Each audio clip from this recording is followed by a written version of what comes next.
This land is your land. This land is my land.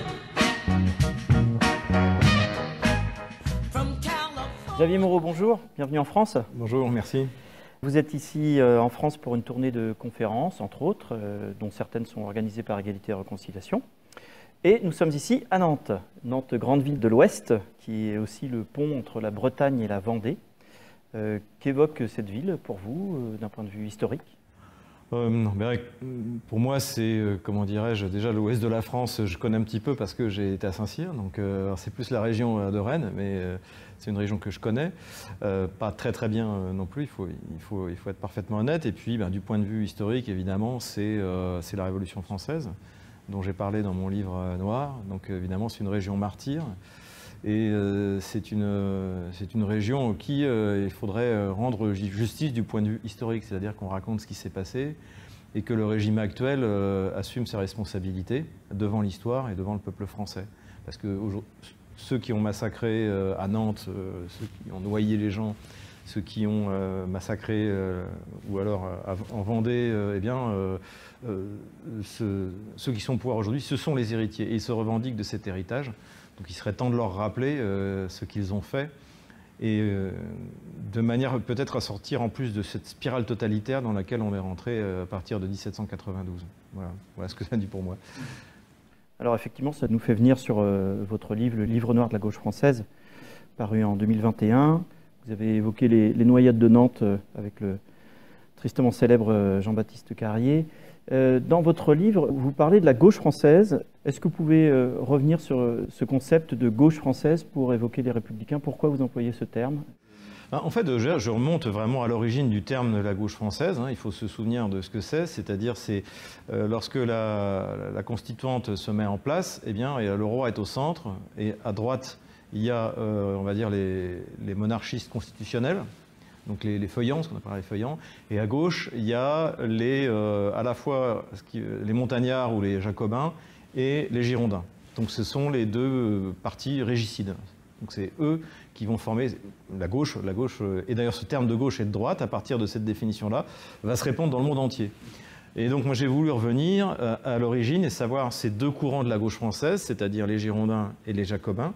Qu'est-ce qu'ils ont fait déjà au moment de la Révolution? Donc il y en a, en fait, les deux ont une ambition de transformer le monde, de créer un être nouveau qui soit du passé faisant table rase, ou plutôt, comme disait, comment il s'appelait, l'histoire n'est pas notre code, Rabot de Saint-Étienne, donc de vouloir créer un homme nouveau. Alors, les uns, c'était pour l'intérieur, donc ça, c'est les jacobins, les montagnards, donc qui vont massacrer ceux qui ne sont pas d'accord avec eux, qui veulent garder leurs bons prêtres, qui ne veulent pas aller faire la guerre aux frontières, puisque en même temps, vous avez la gauche girondine, qui, elle, ambitionne de créer un homme nouveau partout dans l'Europe. C'est-à-dire, et comme plus tard, elle ambitionnera, par la colonisation, de répandre ces valeurs qu'elle croit universelles et bienvenues dans le monde entier, et du Tonkin jusqu'à l'Afrique. Donc en fait, c'est ces deux courants-là. Vous en avez un qui met en place un système répressif, donc qui considère que sa mission, dont on ne sait pas trop qui lui a donné, c'est de transformer la France de l'intérieur, de transformer le français de l'intérieur. Et donc ça va immédiatement avoir lieu dans le domaine éducatif. D'ailleurs, comme il s'appelle Robespierre, c'est lui qui prend la parole pour exposer le projet éducatif. Ça se voit dans le système répressif qui continue jusqu'à aujourd'hui. On voit les gilets jaunes. Je pense que tôt ou tard, les paysans ils vont faire les frais.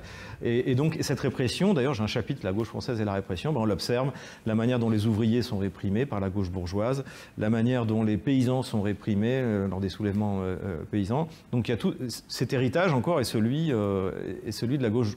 Je dirais quelles que soient ses branches, puisque pour moi aujourd'hui, ils se revendiquent tous de la Révolution, de Marine Le Pen jusqu'à Jean-Luc Mélenchon, passant par Emmanuel Macron, tout le spectre en fait se revendique de la Révolution pris comme un bloc, puisque c'est ce que voulait Clémenceau. Et aujourd'hui, la partie qui nous intéresse le plus, c'est l'héritage girondin de Brissot, qui en avril 1792 lance la guerre contre le roi de Bohême et de Hongrie, donc c'est-à-dire le roi d'Autriche, et en fait qui déclare la guerre aux tyrans pour soi-disant exporter pareil les valeurs soi-disant de la Révolution, et qui va mettre l'Europe à feu et à sang jusqu'au traité de Vienne jusqu'en 1815. Et aujourd'hui, quand on écoute le discours d'Emmanuel Macron vis-à-vis de la Russie, on est dans le même fanatisme. Et c'est pour ça que c'est intéressant, c'est de voir que ce droit qu'ils se sont arrogés d'exporter leurs valeurs révolutionnaires, ces valeurs issues des Lumières, qui a entraîné la colonisation, qui, contrairement à ce qu'on a dit, la France n'a jamais pillé les richesses parce que ce qu'on a colonisé, en fait, c'est ce que l'Angleterre nous laissait, il n'y avait rien à prendre. Et en revanche, elle a exporté la Révolution, elle a exporté ces idées de la Révolution. Et encore aujourd'hui, ça marque profondément la gauche. Et on le voit dans ce qui se passe actuellement en Ukraine, c'est-à-dire que la France n'a aucun intérêt en Ukraine et en mer Noire, mais la gauche, la totalité d'ailleurs, de Marine Le Pen jusqu'à Jean-Luc Mélenchon en passant par Emmanuel Macron, a pris des décisions qui coûtent très cher à notre économie par fanatisme. Et donc c'est pour ça qu'il est temps de sortir de cette spirale infernale qui a démarré en 1792. Et d'un point de vue plus personnel, sur la motivation à écrire ce livre, vous vivez en Russie depuis une vingtaine d'années. Vous êtes donc peut-être moins directement touché par la vie politique française ou par les effets de la vie politique française que les gens qui vivent en France. Qu'est-ce qui vous a malgré tout poussé à écrire ce livre en 2021? Alors si, moi, même de Russie, je contemple avec effroi l'effondrement de mon pays. Quand il y a eu les Gilets jaunes, j'ai fait des allers-retours le week-end pour participer J'ai participé à 4 actes, notamment l'acte numéro 3 et 4, je crois, de mémoire. Donc c'était les actes où c'était encore les Gilets jaunes canal historique, hein, dirons-nous. Et donc non, moi j'ai cru au soulèvement du peuple français. Je pense d'ailleurs que Macron a eu très peur, ça se voyait sur son visage en décembre 2018. Il a eu peur et d'ailleurs les Gilets jaunes, contrairement à ce qu'on a dit, ont gagné parce que c'était une révolte fiscale, socialo-économique. Et Macron s'est soumis et a annulé la taxe sur le diesel. Et c'est comme ça que démarraient les révolutions, et Macron a été suffisamment intelligent cette fois-là. Il a compris que s'il ne capitulait pas, la révolte sociale allait se transformer en révolte politique. Et c'est ce moment-là. Et à l'époque, il pouvait encore le faire parce que sa décision, notamment de mettre un impôt sur le diesel, c'était pour financer les voitures électriques. C'était une espèce de... Pareil, toujours le fanatisme, hein, toujours, tout est grotesque, mais en même temps, c'est fanatique. Et ça a coûté... Il a crevé les yeux de ses opposants. Même Kim Jong-un n'a pas fait ça. Hein. Donc c'est pour ça que moi, je me suis senti concerné. J'ai vu qu'effectivement, à partir du moment où il a capitulé, les travailleurs sont rentrés chez eux. Et là, effectivement, on est passé à un deuxième style. Donc, c'était plus canal historique, c'était des gauchistes qui, finalement, ont saboté le mouvement qui, à la base, est un mouvement de travailleurs. C'était la France qui travaillait contre la France des parasites. Du haut du parasitisme, des ministres et des hauts fonctionnaires et d'une partie de la classe politique, jusqu'au niveau de celui qui est payé à rien faire, au prix de ceux qui travaillent, la France qui bulle et la France qui bosse. Donc c'est un mouvement sain, et je pense que ça, c'est pas terminé. Là, les paysans ont pris le relais, c'est toujours pareil, c'est des mecs qui bossent contre ceux qui en font pas une. Un agriculteur, c'est une vie humaine. Donc, les grilles à préfecture, on n'en a rien à branler. Et je vous garantis que d'ici ce soir, on tombera les grilles à préfecture, quoi qu'il en coûte. À Agen, les agriculteurs sont mobilisés depuis lundi avec le sentiment de n'être toujours pas entendus. D'autres camions de fruits, de pneus, de fumier sont prêts à être déversés, comme ici, dans ce McDo. Une autre cible symbolique du malaise profond du monde paysan. Donc voilà, donc je suis concerné par ce qui se passe en France. Si je vois qu'il y a un mouvement politique qui vaut la peine, que je peux ajouter, même participer modestement parmi les manifestants comme j'ai fait avec les Gilets jaunes, je le ferai. Et après, c'est vrai que ce bouquin, Les Noirs de la gauche française, c'était un truc qui était en maturation depuis des années. Le chapitre, par exemple, sur la colonisation, je l'avais écrit depuis longtemps. Et arrivé un moment, je me suis dit, j'avais atteint une popularité sur Internet, et je me suis dit, j'ai envie de le faire en auto-éditeur, donc, et tôt ou tard, ma chaîne va sauter. Je m'étais pris un avertissement, parce que j'avais parlé du lobby LGBT, par exemple, au sein du ministère des Affaires étrangères, donc je me suis dit, tôt ou tard, la chaîne va sauter, autant en profiter tant qu'elle existe. Et donc, j'ai publié ce bouquin, je l'ai terminé, durement, j'ai du mal à finir mes livres, mais bon, j'y arrive à la fin, et je ne vais pas faire croire que c'est facile. Et en fait, donc il est sorti en décembre 2021. 2 mois et demi après, l'opération militaire spéciale commençait. Il y a des tas de gens qui m'ont découvert et donc qui ont acheté mon livre sur l'Ukraine de 2015 et celui-là. Et donc il y a eu un engouement, et encore aujourd'hui d'ailleurs, je vois les gens continuent à l'acheter. Et comme je le dis, il y a des chapitres qui nous relient à ce qui se passe aujourd'hui avec l'Ukraine, notamment la gauche française et la guerre. comme je viens de l'expliquer, et puis cette mentalité coloniale aussi d'imposer, de vouloir transformer des peuples qui nous ont rien demandé. Et je pense que ce qui plaît dans la gauche française sur ce qui se passe en Ukraine, c'est que c'est un projet colonial. Vous avez un projet de la part des élites kieviennes de transformer les Russes et les russophones pour les faire Union européano-compatibles, donc c'est-à-dire LGBT, ce qu'on a observé en Pologne, quoi qu'ils en disent, ça a déjà commencé. Et puis vous avez le projet bandériste qui est de transformer des populations russes et russophones, dont les grands-parents ou arrière-grands-parents ont tous été des héros contre l'Allemagne nazie, de les transformer en admirateurs de Bandera et Shushkevitch, dont les nazis ne voulaient même pas d'ailleurs. C'est quand même les héros de Bandéry, ce sont des tocards. Ce sont des minables et des criminels. Et c'est pour ça d'ailleurs que je les appelle plus cro-nazis, parce qu'en fait même les nazis n'en voulaient pas. Et aussi parce que le terme nazi veut rien dire. Quand on écoute nos adversaires politiques, vous êtes un nazi, je suis un nazi, on est tous le nazi de quelqu'un, donc ce terme ne veut rien dire. Donc c'est pour ça que maintenant je préfère parler de bandériste. Merci. Alors on passe au dernier livre, Ukraine, pourquoi la Russie a gagné. Alors ce livre apparaît comme un condensé d'informations factuelles, de logique de bon sens, dans un monde occidental, en France en tout cas, complètement noyé sous la propagande otanesque. Alors comment peut-on aider nos concitoyens français non informés ou sous influence, sous hypnose, à combler ce fossé entre l'appréhension objective de la réalité politique, géopolitique et cette hypnose collective? Je pense qu'il y a deux réalités incontestables. C'est-à-dire que la France n'a aucun intérêt en Ukraine et en mer Noire. Donc ça, on peut commencer par ça. Donc du point de vue purement égoïste, on n'a pas à y aller. Donc autant jouer notre rôle qui doit être celui de la France, c'est-à-dire de puissance d'équilibre, donc d'être neutre et de proposer une conférence de paix. Mais pour ça, il faut être neutre. Maintenant, Marine Le Pen et Jordan Bardella qui proposent une conférence de paix, vous livrez des armes et vous mettez des sanctions contre la Russie. Non, Erdogan peut. Erdogan peut, parce que lui, d'un autre côté, il a des bons accords avec les Russes, il continue à donner un petit coup de main aux Ukrainiens, il est une puissance, l'Arabie Saoudite le peut. D'ailleurs, il y a un projet, l'Inde le peut, la Chine le peut, il y a des tas de pays qui le peuvent, mais aucun des pays occidentaux ne le peuvent. Donc il y a ça. Donc ça, c'est une première évidence. C'est-à-dire que la France n'a aucun intérêt. Alors après, il y avait si c'est pour défendre nos valeurs. Non, ça, c'est de l'idéologie. Ce n'est pas un intérêt. L'intérêt de la France, c'est qu'est-ce qui est bon pour le peuple français et pour notre pays. Eh bien, ce qui est bon, c'est de nous tenir à l'écart de cette histoire-là. Et même si on parle vraiment de l'intérêt purement égoïste, c'est d'avoir de bonnes relations avec la Russie qui nous vend d'une énergie pas chère. Voilà, la réalité c'est ça. Et qui était un bon client. Et en plus les Français étaient pionniers. On avait la plus grosse banque étrangère, la Société Générale Rosbank. On avait le plus premier fabricant automobile Renault. On a toujours des gros projets pétroliers. Donc on avait, même purement, il fallait surtout se tenir à l'écart et proposer notre médiation. C'était ça qu'il fallait faire. La deuxième chose, c'est est-ce que l'Ukraine a jamais eu une chance de l'emporter contre la Russie, qu'on soit pour l'Ukraine ou contre l'Ukraine. C'est pas le problème.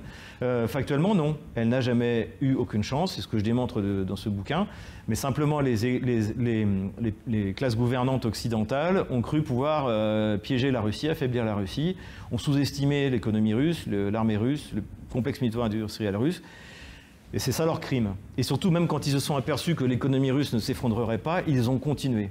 Alors qu'encore une fois, et je le démontre dans ce livre, l'Ukraine n'a jamais eu aucune chance de l'emporter. Et c'est ça qui est terrible.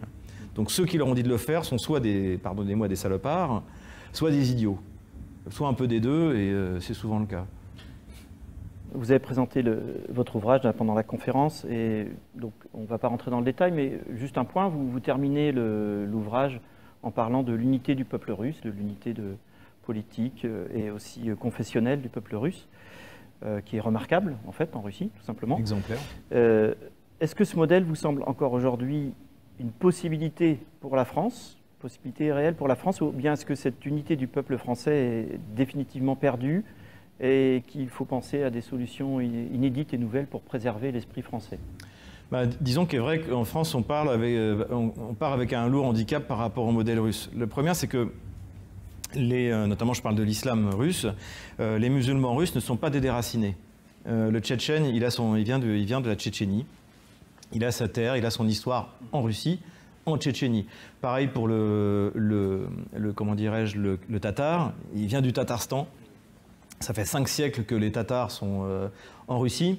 Et en plus, il faut voir qu'ils ont toujours été des citoyens. C'est-à-dire que ça n'a pas été une colonisation où, comme on a eu en France, par exemple, en France, on a colonisé, on a donné la citoyenneté aux Juifs, mais on ne l'a pas donnée aux Arabes ni aux Noirs. La réalité, c'est ça. Alors qu'en Russie, eh bien, ils sont tous finis citoyens. Aujourd'hui, ce sont tous des citoyens. Donc il y a ce problème-là. Ce ne sont pas des déracinés. Ensuite, la Russie est un pays traditionnellement qui, effectivement, est multi-ethnique, multiculturel, multireligieux. Et en France, nous, on a un autre modèle. C'est celui, on a en fait une espèce de religion monothéiste qui s'appelle la laïcité, qui s'impose à toutes les autres et qui a des exigences, y compris sur la doctrine de la foi. Par exemple, quand ils réclament un islam de France, c'est exactement ça dont il s'agit. Ils veulent un catholicisme de France, donc qui soit LGBT compatible, le mariage homosexuel, etc. Et ils veulent, quand ils parlent d'un islam de France, c'est ça aussi dont ils parlent. Évidemment que ça, même les catholiques, pour l'instant, continuent à résister, tant bien que mal, mais je ne vois pas comment l'islam pourra adopter ça. Donc, il y a beaucoup de choses à faire. Et ensuite aussi, il y a une question de volume, c'est-à-dire que les populations, que ce soit d'ailleurs du point de vue racial ou du point de vue religieux, sont arrivées très violemment, en grand nombre, très violemment, ils n'ont pas été violents, mais ils ont été importés en grand nombre sur une période extrêmement courte, ce qui rend leur intégration, leur assimilation, peu importe. Aujourd'hui, moi, j'ai pas la solution. Je vous dis honnêtement, je ne sais pas comment c'est possible d'intégrer. Surtout qu'en plus, ils ont été importés et en même temps, ils ont été accueillis par des professeurs trotskistes qui leur ont expliqué que les Blancs, qui leur donnaient tout, en fait, leur avaient tout volé. Alors qu'en plus, déjà, c'est une vision tribale des choses. Même si c'était le cas, je ne suis pas responsable. Par exemple, mes deux grands-parents ont été héroïques pendant la Deuxième Guerre mondiale. Mais même s'ils avaient collaboré, en quoi moi je suis responsable? On est dans un pays d'hommes libres. Je ne suis pas tenu par les crimes qu'auraient commis mes grands-parents. Encore une fois, ce n'est pas le cas. Mais je ne suis pas non plus un héros parce que mes grands-parents étaient des héros. À la limite, ils ont mis la barrière en haut. Donc ça doit m'inspirer, mais en soi, je ne suis le porteur ni de leur péché, ni de leurs bonnes actions. Et voilà. Donc en fait, c'est la situation dans laquelle on trouve. Et c'est pour ça que je sais pas. Ce que je vois surtout quand je viens en France, c'est que les gens sont quand même assez désespérés. Et ils voient pas de solution. Donc voilà. Donc en tout cas, la première chose à faire, c'est de panier l'évidence et puis d'arrêter de dire que l'immigration a été ou est une chance pour la France. C'est pas vrai. Il y a des immigrés qui ont beaucoup apporté à notre nation, mais l'immigration en soi est une véritable catastrophe pour la France. Et la vérité aujourd'hui, c'est ça. Il faudrait peut-être commencer par la dire. Dans l'autre sens, en parlant de ces deux peuples, est-ce qu'en Russie, le peuple russe et les autorités politiques russes se rendent compte qu'en France, une partie non négligeable de la population quand même soutient Poutine, ou en tout cas n'est pas hostile à Poutine? Je pense que oui. Je pense que d'ailleurs l'ambassade de Russie en France fait bien son boulot. Ils sont capables de transmettre les véritables niveaux de ce qui se passe dans la population française. Et ne se reconnaît pas en Macron. Voilà, c'est ça. Vous avez eu cet entretien avec Christelle Néant et Vladimir Poutine. Et Vladimir Poutine a dit, je sais très bien que voilà, quand il y a eu Pierre de Gaulle qui est intervenu au club Valdaï, Vladimir Poutine l'a remercié, lui dire à quel point il respectait son grand-père, etc., etc. Et surtout, Vladimir Poutine sait comment ça se passe. Il y a 2 ans, on a mis la population française sous stress vital, comme dirait Laurent Ozon. Donc en fait, on arrête de penser les Russes sont méchants, les Russes sont méchants. Et puis là, vous voyez que ce stress, on ne peut pas le maintenir en permanence. Hein, c'est comme un muscle tendu, à un moment, ça se relâche. Et là, maintenant, les derniers sondages, notamment l'Institut Jean Jaurès, montrent qu'autant il y a 2 ans, on était à 80% de soutien au projet kievien. Maintenant, on est à 50% et ça va aller en déclinant. D'autant plus que petit à petit, le travail que nous faisons, ça finit par toucher les premiers gens qui ont une conscience politique et puis après qui parlent autour d'eux. Et il ne faut pas sous-estimer ça, les cellules en fait qui petit à petit régénèrent le corps intellectuel de la nation. Donc ça commence à fonctionner. Là-dessus, oui, je pense que Vladimir Poutine est de la vieille école, il sait très bien comment ça se passe, comment on peut manipuler une population sous stress. Voilà. Deux dernières questions, une un peu large et puis une plus légère pour terminer. Vous êtes en tournée en France, on l'a dit, pour une série de conférences dont quelques-unes sont organisées par Égalité et Réconciliation. Quel regard portez-vous sur cette association créée par Alain Soral en 2007 ? Écoutez, moi j'ai toujours bien aimé, j'allais sur le site, même Elisabeth Lévy d'ailleurs avait dit qu'elle allait sur le site d'Égalité et Réconciliation. Là où j'ai trouvé vraiment que c'était une association d'utilité publique, c'était au moment du Covid. Parce que je ne sais pas si vous vous souvenez, mais il y a eu un moment où en fait il n'y avait plus que sur Égalité et Réconciliation qu'on trouvait une vision. Au début, personne n'avait de certitude, mais on a essayé de comprendre ce qui se passait, voilà. Et ça, c'était vraiment, je pense, c'était le véritable moment, voilà, où Égalité et Réconciliation est devenu quelque chose de nécessaire. Et puis, sur la plupart des lignes, notamment sur la Russie, c'était toujours juste, toujours documenté. Voilà. Donc, moi, j'apprécie beaucoup. Et en plus, ce que je vois, c'est une organisation très professionnelle au niveau des fédérations que petit à petit je découvre les unes après les autres. Et j'aime bien ça, c'est pro. Voilà. Ça, c'est le point de vue purement technique. Bon, et une question plus légère peut-être, pour finir. Vous concluez toutes vos vidéos Stratpol par l'injonction « Courage, on les aura ». Alors cette expression a-t-elle une histoire personnelle ? Oui, bien sûr. En fait, c'est l'ordre de bataille du 9 avril 1916 du général Pétain. En fait, la situation à Verdun est catastrophique, comme aujourd'hui en France, ou d'ailleurs plus en France qu'en Russie. En Russie, ça se passe plutôt bien. Et donc, il donne cet ordre de bataille, il explique ce qu'il va faire, de manière des mots assez simples, mais très fort. Et il finit par ce mot « courage, on les aura ». Et alors, il faut lire l'ordre de bataille en entier pour voir la puissance un peu, parce qu'en plus, pour moi, le général Pétain est le plus grand chef de guerre, toute armée confondue, de la Première Guerre mondiale. Je ne suis pas du tout pétainiste sur la partie de la collaboration, ni même sur la guerre du Rif, ni même sur des tas de choses. Je l'explique dans mon livre d'ailleurs, mais sur la Première Guerre mondiale, personne ne pourra jamais lui retirer qu'il a été le plus grand général, toute armée confondue. Et d'ailleurs, c'est le vainqueur. Bon. Et donc, il aimait le soldat français, il l'aménageait, il était très populaire. Pourquoi ? Parce que, et en même temps, c'était pas seulement un humaniste, je dirais, mais c'était encore une fois un guerrier. Et la puissance de cet ordre de bataille est quelque chose. Et surtout quand, à la fin de l'année 2022, je sentais parmi les gens qui me suivaient, il y avait des inquiétudes à cause des contre-offensives de Kharkov, de Kherson. Je me suis dit, tiens, c'est pour galvaniser les troupes, c'est 9 avril 1916, l'ordre de bataille, courage, on les aura. Xavier Moreau, merci beaucoup. Merci à vous. Et bon séjour à Nantes. Merci. Was made for you and me.